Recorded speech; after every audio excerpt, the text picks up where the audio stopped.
on. Today, the Supreme Court is hearing the matter after taking suo motu cognizance earlier this week. The Supreme Court's hearing on the Kolkata Horror has just concluded, is what we are being told. And as we speak, the Central Bureau of Investigation has sought a polygraph test on the accused. The Supreme Court is seized of this. The Chief Justice of India has asked the Sialda Court to deliver its order on the polygraph test by 5 p.m. tomorrow.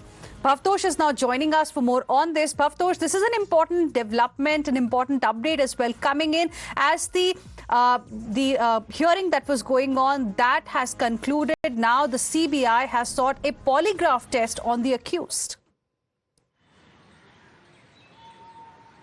Yes, it's important because tomorrow the police custody of the main accused, or the only accused in this case, Sanjay Roy, will be getting over, and it's expected that he will be produced via video conferencing.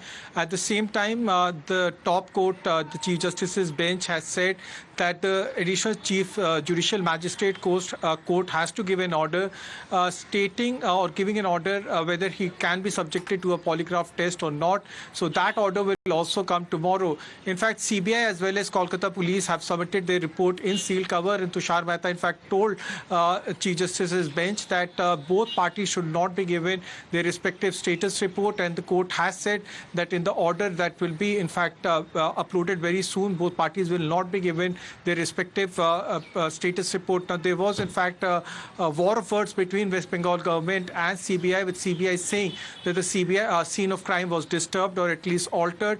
West Bengal government in fact vehemently denied this. They have said that they had videographed the crime scene, but Justice Pardiwala had said that in his 30-year long judicial career, he had never seen this kind of ambiguity as far as the scene of crime is concerned. Even the Chief Justice had said, very importantly, he had said FIR was filed after the post-mortem. He had also said that the former principal could have on his own registered the FIR, to which Kapil Sibal had said that it was the father of the victim who had said that whenever the FIR in this case will be registered, he would be the person. But West Bengal government could not explain a very important thing as to the delay in filing of the FIR and why the FIR was registered only after the post-mortem was done, after the cremation had taken place.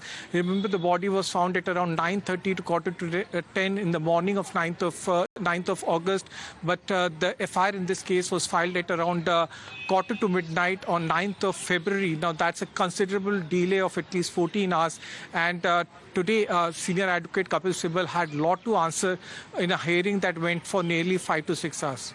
Well, absolutely. And also we got an idea that, CBI clearly has now made it clear that perhaps crucial evidence has been lost in this particular case. And many questions were asked of the West Bengal government as well. There were discrepancies in timeline too. Clear answers were not really coming in as to whether the unnatural death case was filed at around 1:45 p.m. or at around 11:30 p.m. So there were a lot of loopholes, a lot of discrepancies that came to the fore. But Bhavtosh, now coming back to the main point here of this polygraph test. Earlier, we know that psychoanalysis assessment also happened of the key accused, Sanjay Roy. Do we know what really came out of it? And what exactly have the CBI officials managed to get from the key accused and Dr. Sandeep Ghosh in this case so far?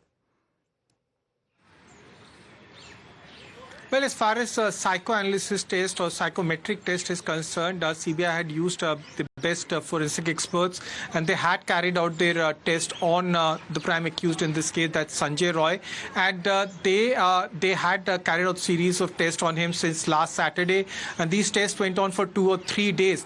The CBI, after finding out that there were many inconsistencies and discrepancies in statement, have now asked that the polygraph test of the main accused should be done.